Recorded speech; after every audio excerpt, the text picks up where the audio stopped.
Hello everyone, this is Yashi Pandey, your mentor for English at Guidely.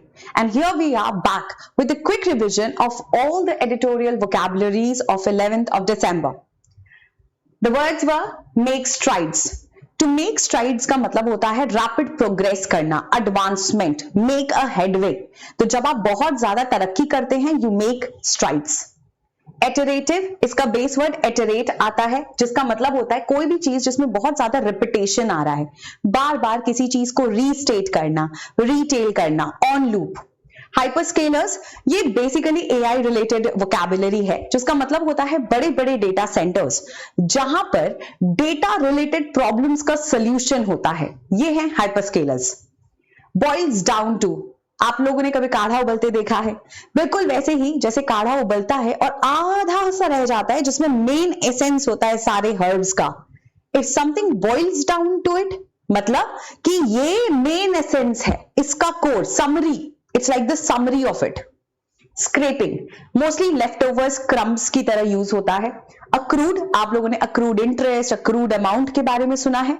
Accrued का मतलब होता है जो समय के साथ बढ़ता चला जाता है, something that increases in amount over a period of time. Shrewd, बहुत चतुर, बहुत चालाक, एक ऐसा व्यक्ति जो हर काम बहुत सोच समझ के करता है. A person who is very shrewd will be cunning, careful, meticulous, sagacious. Chaff, एक ऐसा पर्सन जो, देखो सबसे पहले तो if it is used for a person, it is someone who is very annoyed for whatsoever reason. तो अगर chaff है तो पहले तो you're very irritated, irksome and annoyed. दूसरा, अगर कोई चीज को रब कर रहे हो और उससे warmth आ रही है, that is also chaff. अगर किसी चीज को रब कर रहे हो और वो सोर हो गया, कट गया, छिल गया, that is also chaff. So basically anything that causes kind of friction. Litigation, litti means legal. So whenever you are there to take a legal action, you are involved in a litigation. Deliberated यानी something which is considered very carefully, कोई भी चीज बहुत सोच समझ के करना या फिर जानबूझ के करना.